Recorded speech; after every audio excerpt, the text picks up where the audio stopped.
this final panel is a dream come true because I spend a large part of my time actively arguing with Kingsmill Bond on a day-to-day basis. We all do, don't we? And now you all will have a chance to do the same. In order to facilitate that great discussion, James Lawler from his famous podcast is here today, and our Chief of Communications, Ms. Dina Cappiello. Thank you. Thank you so much. So I'm done emceeing for a bit to help with this panel. So it's my great pleasure to introduce James Lawler, who's the founder and host of Climate Now, a podcast that I actually am a co-host of. So we do this quite a bit on Zoom about once a week. So it's great to be with James in person. You may wonder why we set this up as a debate, right? About re-energizing the conversation is what we're calling it. Well, first of all, we're at Climate Week and we're probably all sick of panels. So that was reason number one. Reason number two is we know that there are really two stories, right? That we're all, whether you're in this space or not, are hearing, reading, right? Which is one, which Kingsmill will make the case, I think, today very strongly about, which is that this transition in particular sectors is happening faster than anyone predicted. And it's going at an exponential pace. And then the other, which is what many of us have experienced, right? The shattering of temperature records. We had a speaker earlier today talk about the piece this week about methane and how oil and gas companies are not meeting their methane commitments. And we know that without addressing methane, we're not going to solve this crisis. And we also know at RMI, and I'm so thrilled for those of you who are just joining us to acknowledge Amory Lovins, our co-founder, who is in the room. But Amory, you know, one of the reasons I came to RMI was Amory's concept of applied hope. And why this conversation is important is because we know that people don't act out of despair. We all kind of hide. If we think it's impossible, why would we try to do anything about it? And so we think it's possible, and we buckle down and we do the hard work. And so changing the narrative is absolutely critical. And as I tell my colleagues all the time, and why I join James every week, the climate crisis is also a crisis of communications. That is a barrier. We have not communicated this well, and we are outgunned and we are out-strategized by the incumbent industry on this. And I can speak from experience because prior to RMI, I worked for some of those industries. So that is what is happening, and unless we start to kind of control the narrative, backed by all the amazing insights of my RMI colleagues, right? It has to be a there, we will lose.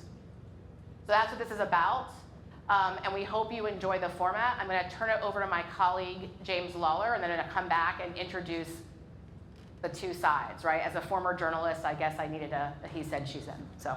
Great, thank you. Thanks, RMI. Thanks, Dina. All right, so quick show of hands here, and we want to do a compare. Can everybody hear me, or is this, okay.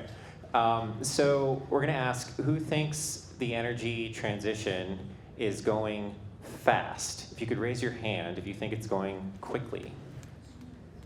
Raise it taller so we can really understand the room. RMIers, put your hands down. No, yeah. Not you. Okay, so minority here, right? Okay, great. We're going to see if anyone's mind is changed by the end of this conversation. So quickly, our format today, what we're going to do is we're going to invite our speakers up momentarily, and they're each going to make some opening statements for about 6 minutes, and then we're going to flip to the other one so they'll have a chance to respond for a few minutes.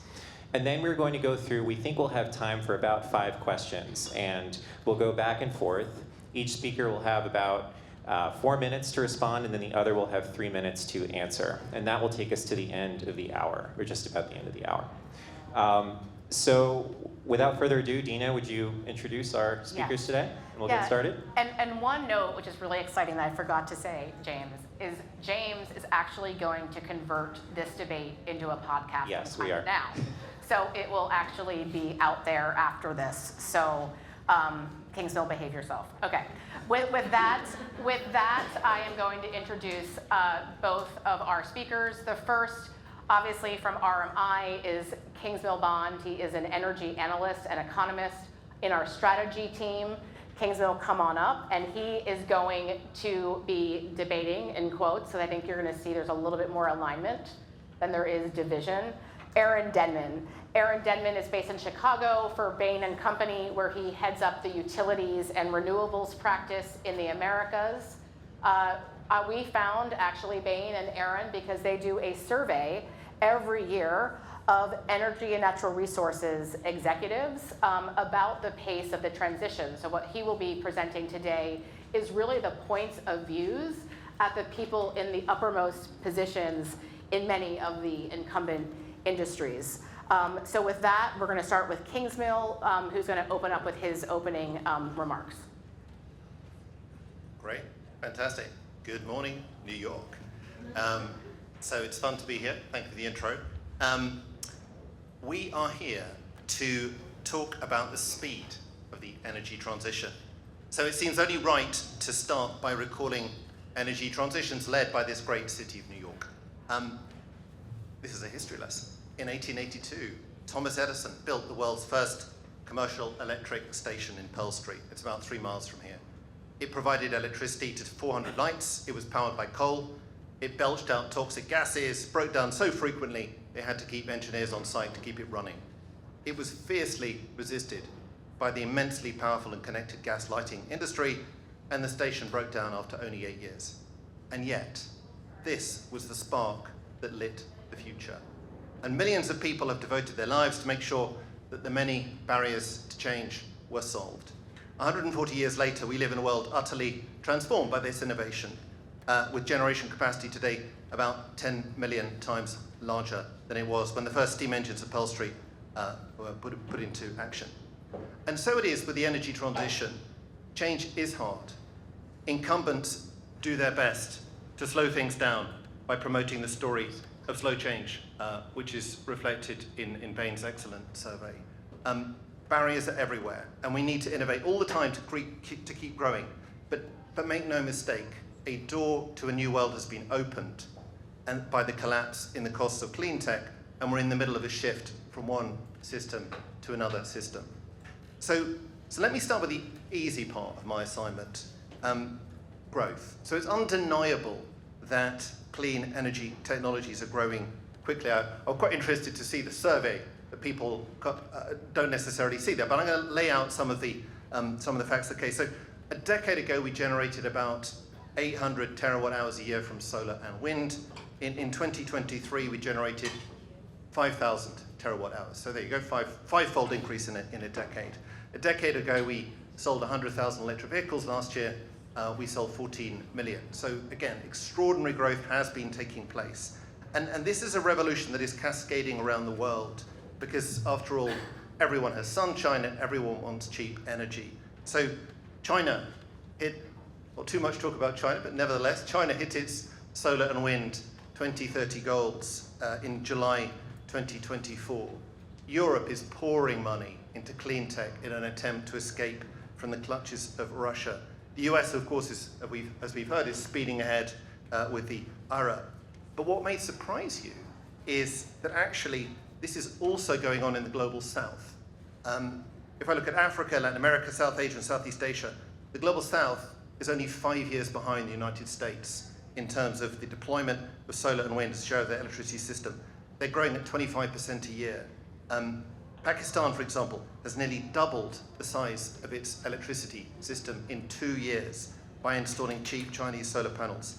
And to give you an insight into this, I'm going to quote from a Pakistani entrepreneur who makes footballs. He says, "Every bit of space I have, even if it is a few feet, I want it covered in solar panels.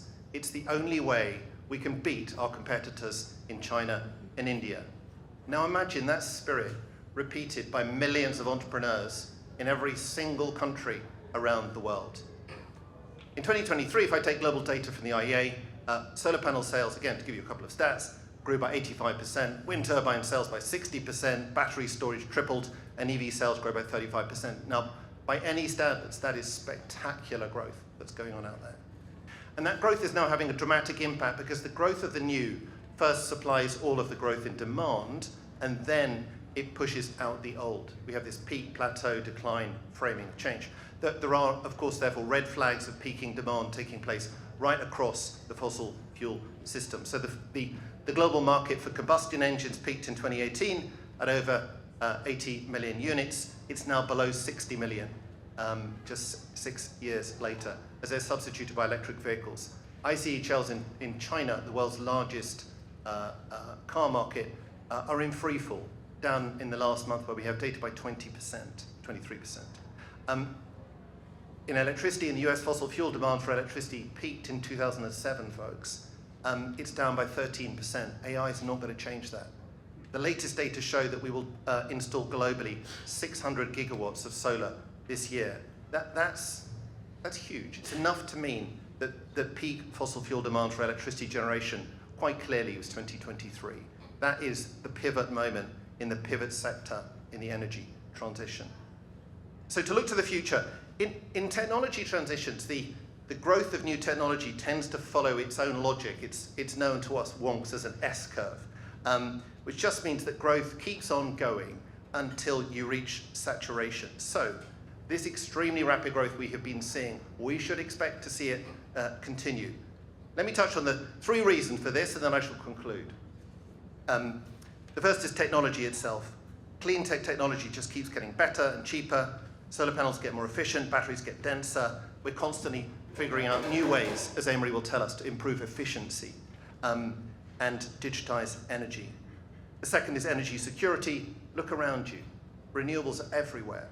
They're 100 times larger than fossil fuels. Once you put them up, they last for 30 years. 80% of people live in countries that import their fossil fuels, not like the United States. For most people in most countries, this is energy security. And the final reason why growth is going to carry on is justice itself. Because we need renewables to save millions, especially in poor communities, from pollution. We need renewables to bring energy to the energy-starved billions of the global south. And we need renewables to give a future to the unborn generations. So to conclude, we stand at a unique moment. For the first time in history, we have figured out how to harness and store the power of the sun directly and at low cost. We're seizing the moment, and we're going to carry on doing it. It'll make you richer, it'll make you more secure, it will give you clean air to breathe, and it will safeguard the planet. I urge you to reject the incumbent narrative of slow growth and support the motion that the energy transition is fast, inexorable, and now. Thank you. Thanks.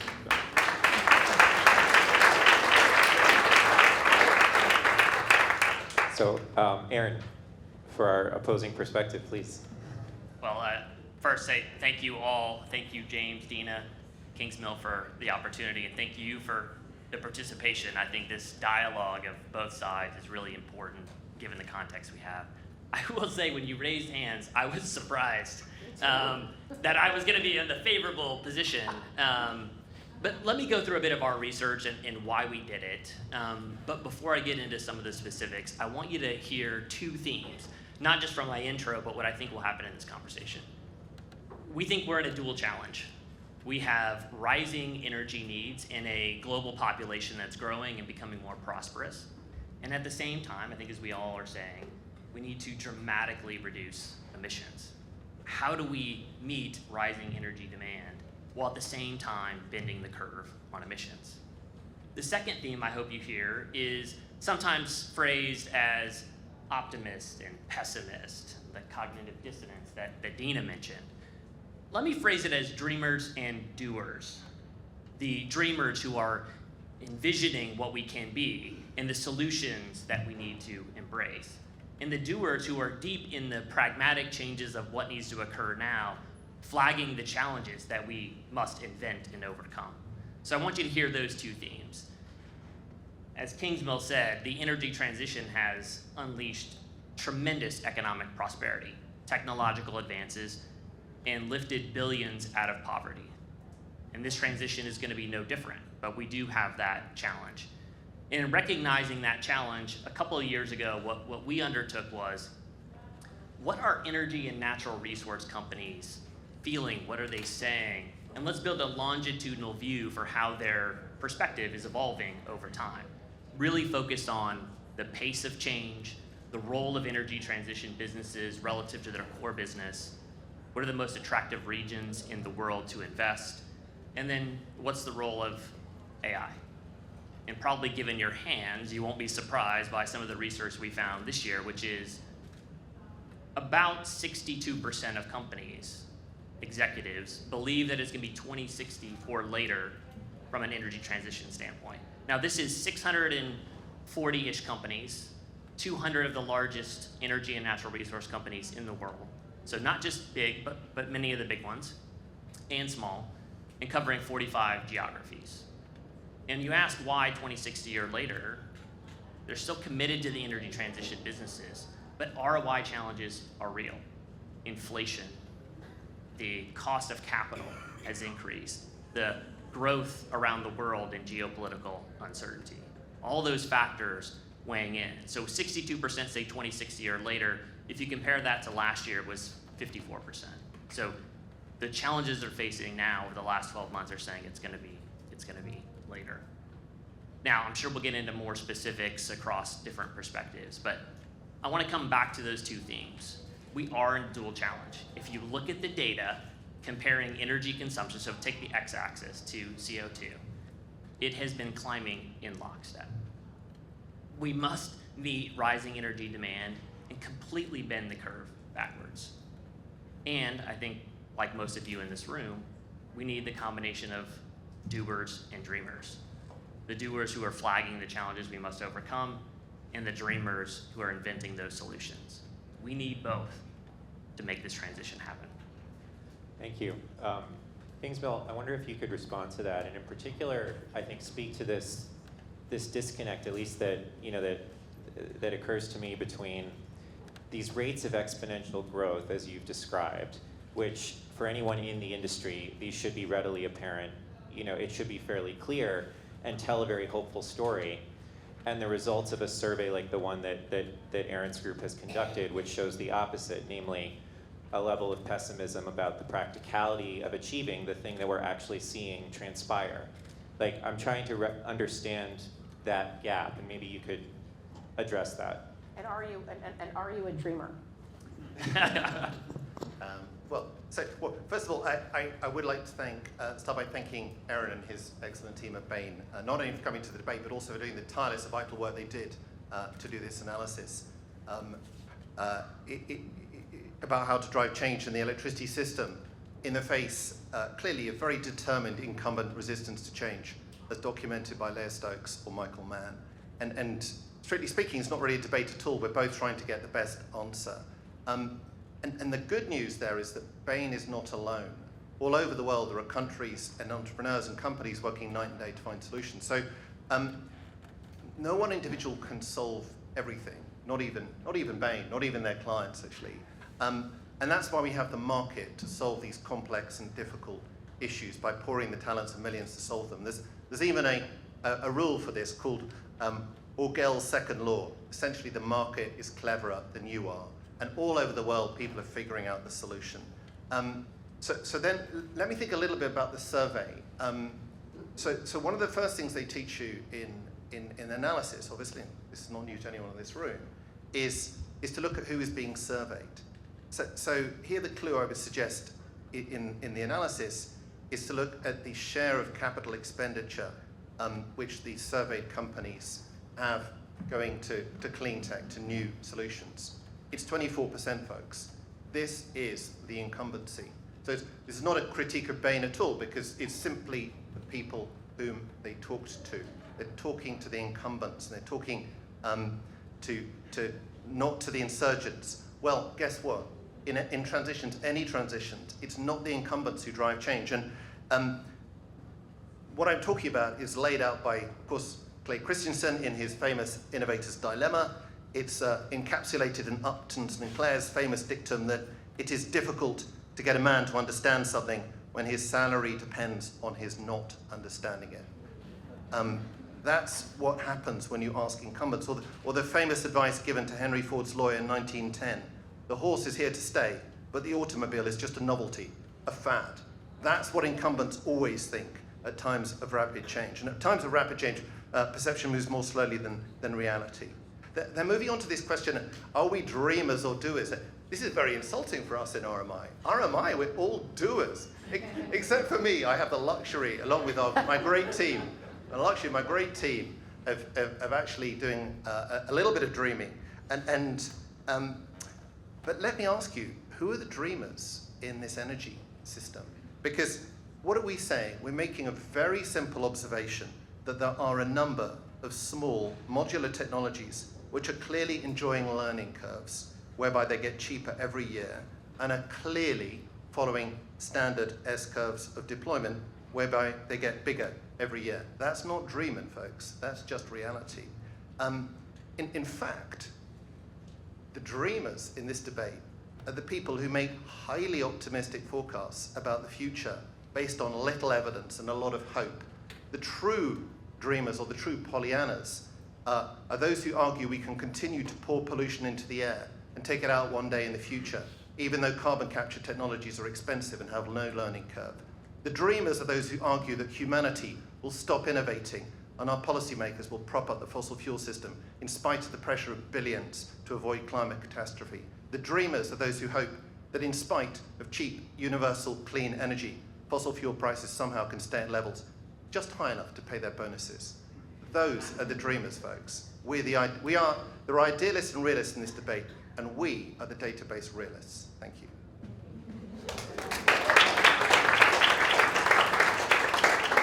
Kingsmill, you obviously debated in high school or something. Aaron, please, floor is yours. I think one question is, these companies, the energy and natural resource companies that were surveyed, are not, they have there's a lot of money that they're deploying into these fields, into these clean tech fields. And so they have formed views as to how rapidly these fields are growing.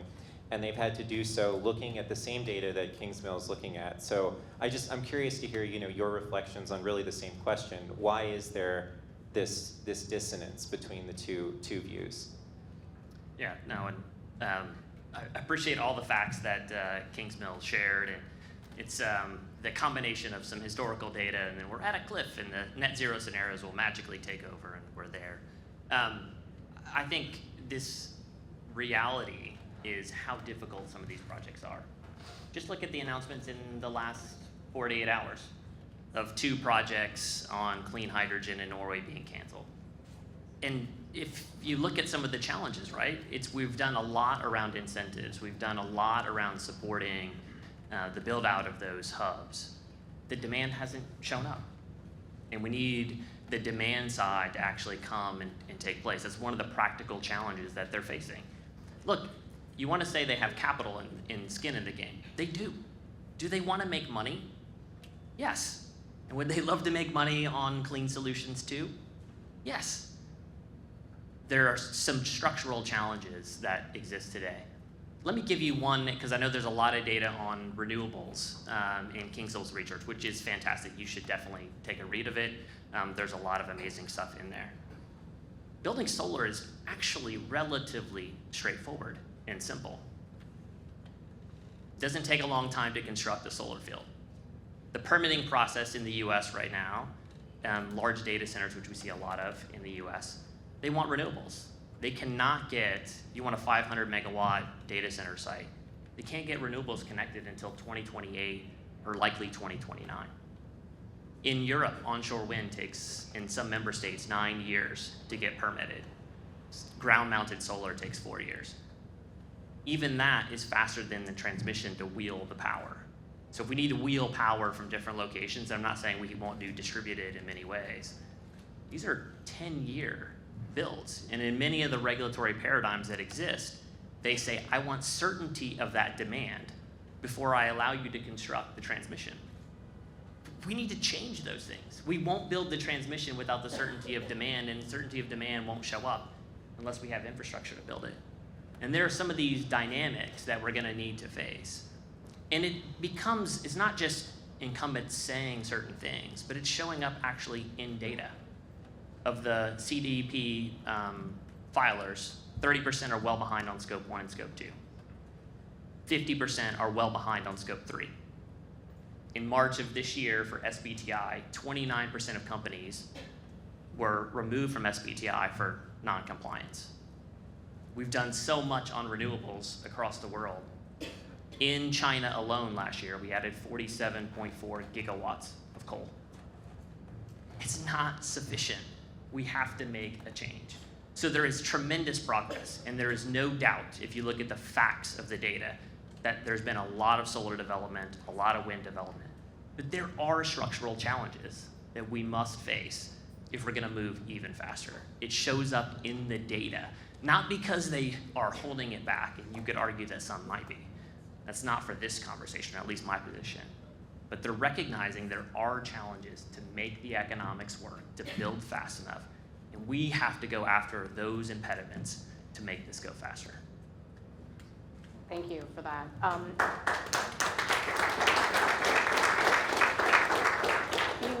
You talked about economic impediments, and I just, the load growth thing is hanging out there. I'm going to come back to that. But I wanted to kind of shift a little bit to talk about politics. We're all sitting here weeks before a very pivotal US election, and ask you both how politics, not only in this country, and I'm not asking you to talk about the two candidates, all of us sitting here, we know it's a toss-up if you've read the latest polls, but how politics could affect, in your case, Kingsmill, the speed of transition, and how politics, in your case, Aaron, could affect the perspectives of these industries, right? There is a thought that we are already seeing some retrenchment from some of the incumbent industries because of a favorable political future for them. So who would like to go first with that question? I'll take it to Aaron because you've been starting. So maybe Aaron, You want me to go start? first? Okay. Look, there will be an election. There will be a winner. And guess what? Technology will move forward. It's probably not what he thought I was going to say, but I think where we see incumbents from that question having challenges, and maybe it is hey, will this be more favorable, less favorable? It's actually uncertainty that creates significant challenges. When I don't know if the incentive that I'm banking on is going to be there for 20 years, am I going to put any more capital into those projects until some of that becomes more certain?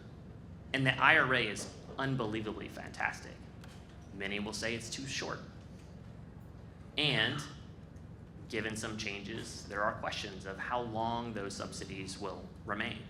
And even in some of the provisions, it's not yet clear what the rules actually are. So if you take green hydrogen as an example, one that we've done quite a bit of research on, there's many projects that are stalled because it's uncertain how those rules are going to truly play out. And so politics definitely has an impact. We see most of that impact now in its uncertainty of how it's going to land. Once we get more certainty, I think we'll see a greater uptick in that. But I will say in all of that, don't bet against technology. We've had multiple presidencies in the US of different parties, and the march has occurred because of technological advances. And fracking before, but in solar. And if you look at the bipartisan support that's been there for ITC, PTC, over the generations of presidents, administrations, we continue to see that. So there will be politics, there are going to be issues, but I don't think we can count against technology change, despite, I think, the near-term uncertainty that exists. Kingsmill? So on politics, I'm sure you'd love to hear my views on the US political system. I'm prevented from talking about that. Look, the energy transition, folks, it's a race. It's a race to the top. Who's going to win? So it's a kind of race for leadership of the energy and technology future, and therefore, without mentioning any countries by name, it follows logically that if the leaders of any one country decide to opt out of that race, that country is going to struggle to compete because whilst you will certainly carry on growing, if you hamstring your athletes, they can't run as fast. And the classic example is from the Olympics. That'll be the second Olympics example of the day. So remember the 4x100 meters male relay. Like the US have got every single one of the top 4 athletes in the world. They're all super fast, but they managed to fluff the transition, and they got disqualified and they're lost. And it's exactly the same in the energy transition. We all need to work at this together, and we need to have political leaders who help, not hinder, the change. Thank you. Kingsmill, Aaron, I want to go back to getting into the practicalities and some of the details of this transition a little bit more deeply. So you've described a couple of large exponential trends, with solar deployment and renewable generation, EVs. But it seems, and maybe I'm wrong about this, and you could correct me, but it seems incorrect to paint the whole energy transition with this broad brush of fast learning rates that you see in solar. Because, for example, we generate electrons with solar, that's true, but in order to drive the processes that we depend on as society, in order to create goods, in order to manufacture steel, cement, et cetera, those technologies are much more difficult and challenging. So how do you think about the pace of transition when it comes to the use of energy and rather than generation and efficiency gains? Let's go to that third bucket. Sure. So I mean, actually, as you say, there are basically 3 pieces to the energy transition. There's decarbonization of the electricity. There's electrification of everything else, and then there's AMRE, there's efficiency. Single-handedly, the third vector of the energy transition. Anyway, the point simply is you're quite right. The first one is changing very fast. The second one is not changing at the moment in the United States. So electricity as a share of total final consumption in the US is the same roughly as it was 10 years ago. It's 22%. However, it is changing in most of the rest of the world. And this, I guess, is we're starting to solve the conundrum. It's one reason why people are more nervous in the US, but much more optimistic, dare I say, China. China's come from electricity as a share of total final consumption a decade ago was like 15%. Now it's 25%. And they're absolutely on track for 30%. It just happens 1% per annum. So, and sorry, just to finish, in the global south, it's a similar story. The global south is racing to electrify. They're only actually about 5 percentage points behind the US right now. And again, if you look at Asia, about 20% of the global south has overtaken the US. And it's a very wide range of countries, from Brazil to Chile to Uruguay, but actually to Morocco and Egypt and Vietnam. You're getting this extremely quick electrification going on. So you're quite right. We by definition in strategy have to talk about the big picture. And of course I quite understand it's very, very difficult and it's very specific in each country. And if I make one final point, just to try and only came to me as we're kind of talking, then we have to realize there are 3 buckets inside the energy transition, right? So at the moment, 80% of the system is fossil fuels, 20% is non-fossils. And when you're trying to solve for the fossil system, there are 3 buckets of problems. There's 30% where, according to the IEA, we don't yet have the technical solution. Again, RMI, we've got folks trying to figure out that technical solution. There's about another 20% where we don't have the economic solution. We have to actually solve the economics. We heard about that in the previous panel. But, and that's all of these problem areas you hear so much about. But folks, there's 50% where we can do this thing, where we've got the technology, we've got the economics. The only barrier left is politics, and politics can be changed. So I think, yeah, it's complex, but it's also quite simple.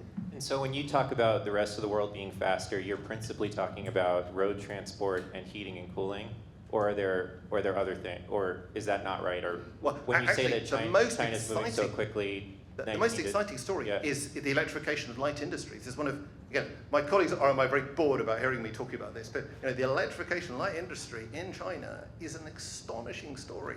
We heard about the panel earlier about how hard it is to electrify heavy industry, and that's definitely true. And I salute our industry team for the very hard, incredible work they're doing. But actually, low temperature heat in a whole swathe of sectors, like food production, for example, or shoes, or low light manufacturing, that stuff is getting electrified at extraordinary speed in China. And that's incidentally why we had peak fossil fuel demand in China and globally in the industrial sector in 2014, because of the electrification of light industry in China.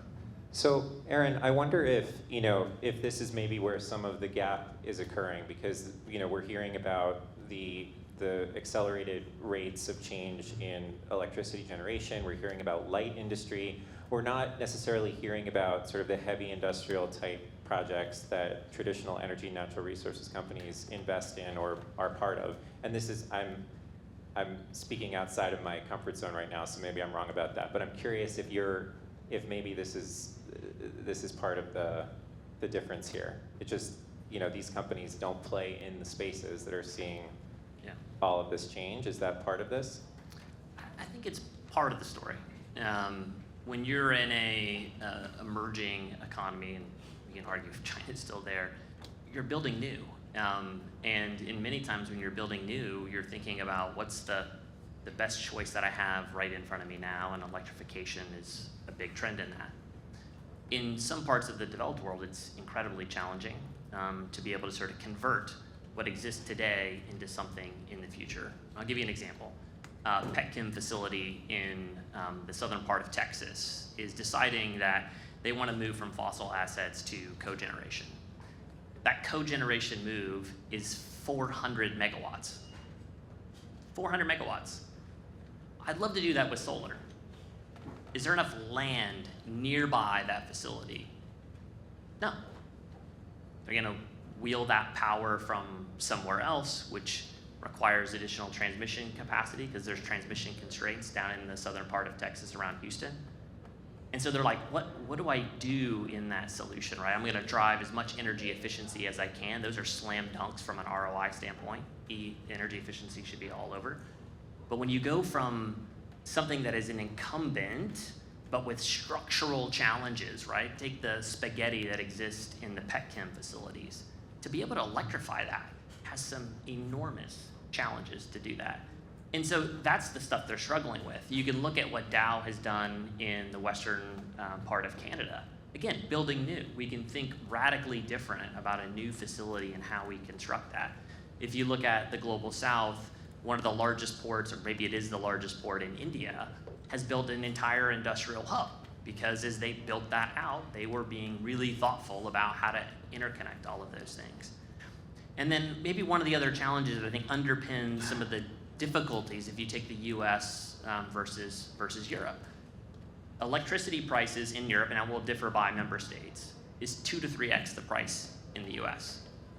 And natural gas prices are somewhere in the 4 to 5x what they are in the US. I think recently the price of Henry Hub in the US was under $2 an MMBTU, which is extraordinary. And so high prices create headroom to invest in some of those other technologies. And so when you look at the geographical differences, what's their starting point, what's available, what land or infrastructure challenges they have, what are the different prices, and what does that mean in terms of how fast they can move? Those are all things that make this challenge very difficult. Maybe I'll end with an example we often say in the US is the US alone has 50 energy transitions. We have a federal government, but we have state legislators who have different views on what that energy transition is going to look like. So even if you participate in the US, in many ways, you're navigating 50 different energy transitions. And so the local context matters a lot when we think about what solutions exist and how fast we can go.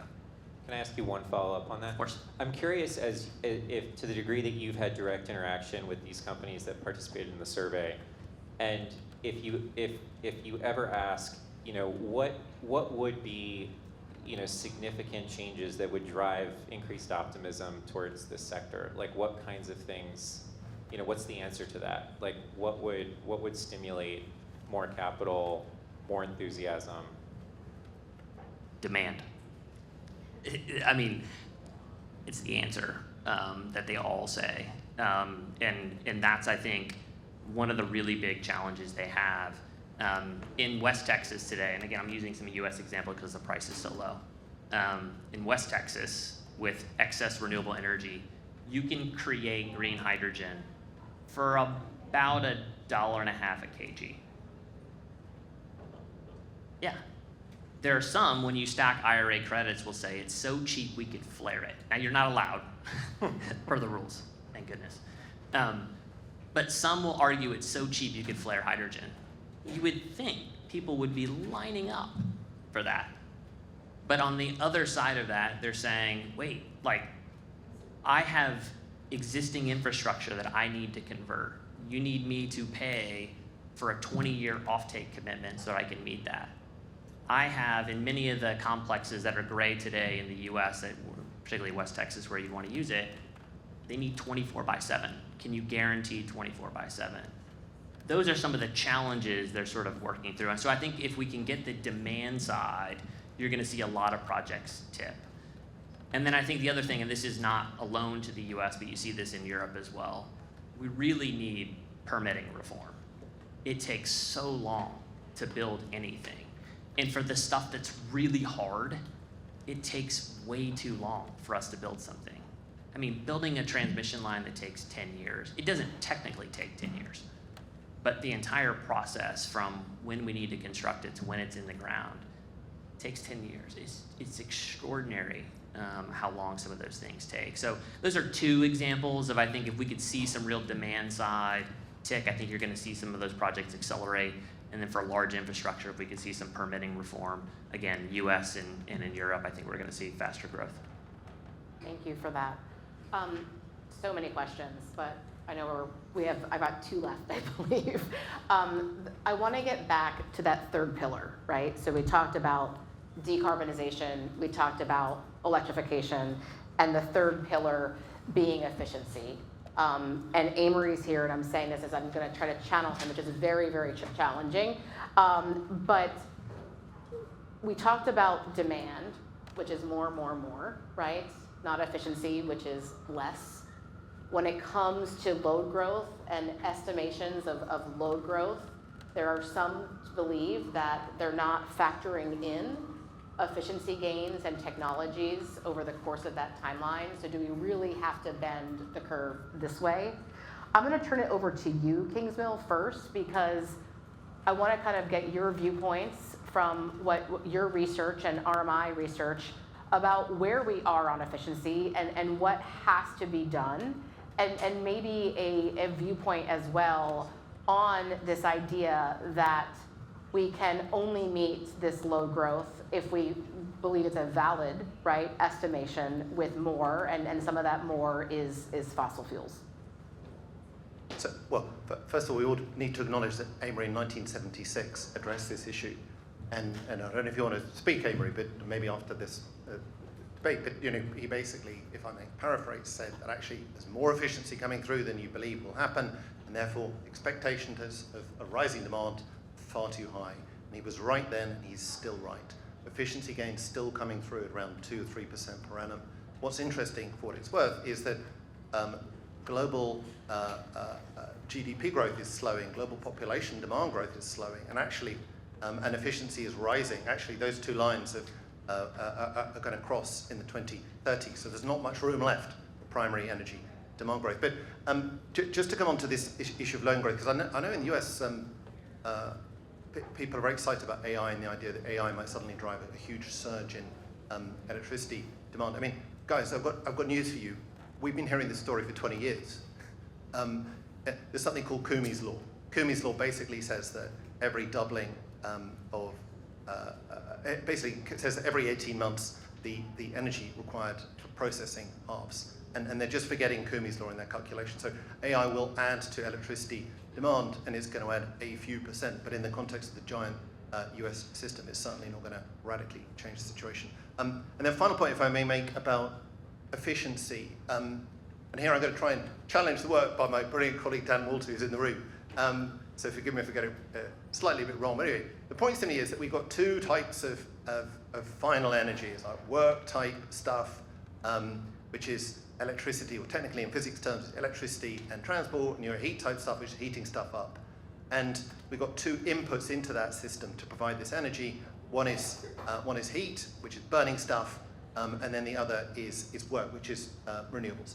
And the point to me is that we have now got the problem is that when you burn stuff, the physics of it means that inevitably you're losing 2/3 of your energy, and there's not a lot you can do about that.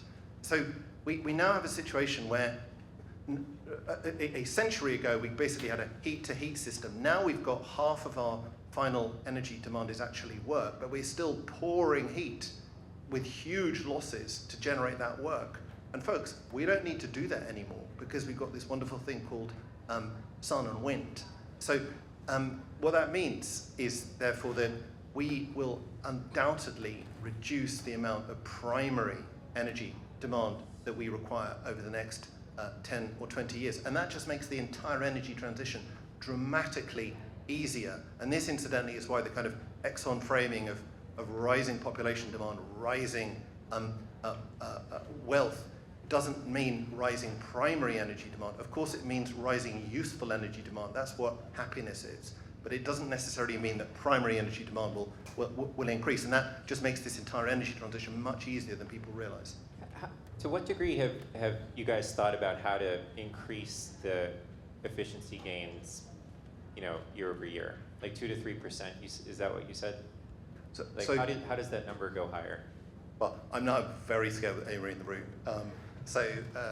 There's two ways to increase efficiency.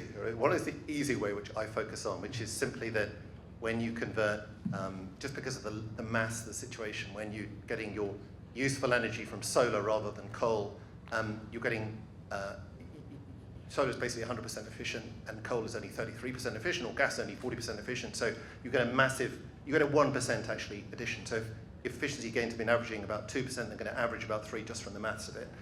The other thing that we need to do is system design.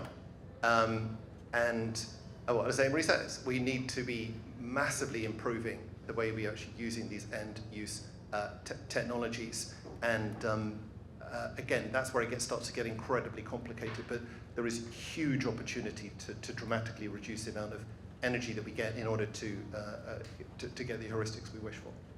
Hey, James, do you mind if I respond? Yeah, please. So take data centers, which I understand the point of the law. Take the average data center that was being built as of 2 to 3 years ago, roughly 10 to 20 megawatts. Data centers, the hyperscalers building models right now, are starting at 500 gigawatts, or 500 megawatts. We know from our work that some of those demands are in the range of 2 to 5 gigawatts per data center. So what we have around AI is a national security sovereignty issue, where you have leaders in LLMs who say we must lead this race to the point about technology innovation, and you are seeing a rapid growth in AI and the data center demand from that. It also means that when you see the efficiency from data centers, and there was clearly there, so if you look at load growth in some of the developed markets, there was clearly a lot of data centers being built, but the efficiencies within those data centers offset that. What we're seeing is such a massive amount of data center demand that efficiency is not going to eat that away over the near term. That's why you see coal plants being extended. That's why you see gas plants that were going to be retired being put back on. That's why you see 3 Mile Island being restarted. Palisades, we've looked at the list. You might see more reactors come under consideration.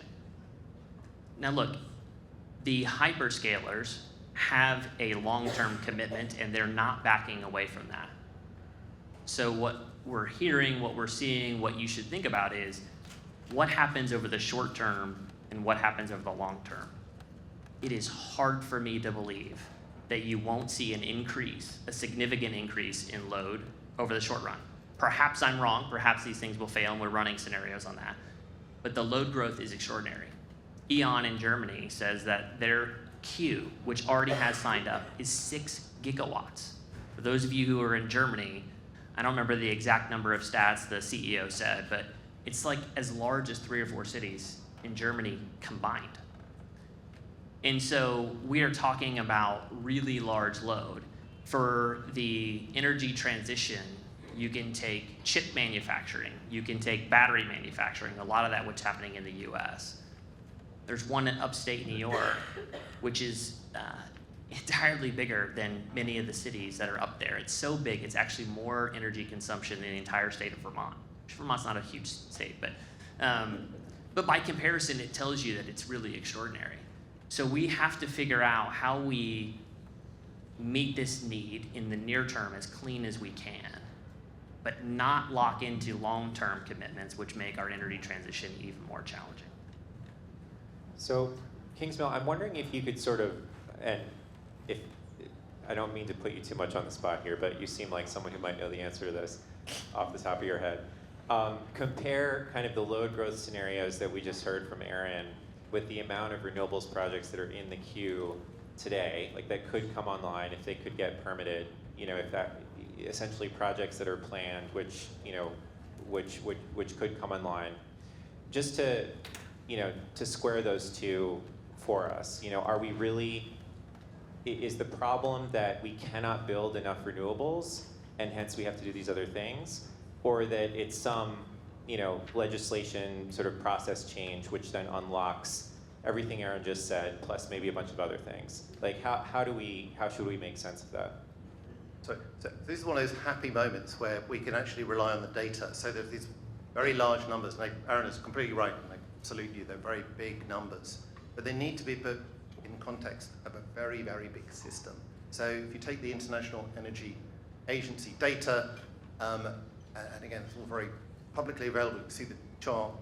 We currently, data centers currently, and AI currently using about 400 terawatt hours in the 30,000 terawatt hour system globally. That's in fact the case. The expectation under their most aggressive scenario is that by the end of this decade, it would be 1,000 terawatt hours. So that's 600 increase in about 6 years. So it's about 100 terawatt hours a year. It's a huge amount of energy, 100 terawatt hours a year. Global electricity demand grows around 3% a year, which is 900 terawatt hours a year, 30,000 terawatt system. Solar supply growth globally this year will be, as I say, 600 gigawatts, about 700 terawatt hours. So to put this in context, the entire global increase in data center demand will be met by 2 months of new solar. So it's giant, but solar is even more giant. And therein, I guess, lies the point. So again, Aaron's completely right that in individual locations, such as, you know, I myself come from Ireland, and, you know, Ireland's a real issue because there's just you know, huge data centers in Ireland, and it's a real problem. In individual states and locations, it is a real problem. But to use that as some unscrupulous utilities are seeking to do, to open up coal plants and gas plants, is simply the wrong thing to do in 2024. There are far better solutions. I mean, wouldn't they be doing that because that's the cheapest thing for them to do? Like, Well, no. It's not the cheapest thing to do. It is we need to keep the system reliable. That's why they're doing it. Look, wind and solar are cheaper. It is. It is. But the system has to remain reliable. The averages are terrific. Really large numbers, you wash themselves out. What happens is a 500 megawatt data center or a gigawatt data center, it drops. You can build the solar somewhere else, but we need to be able to wheel that power to that site. So the issue is not necessarily how much renewables are in the interconnection queues. It's a lot. There's a lot of gunk. We can a long debate around what we do around interconnection queues.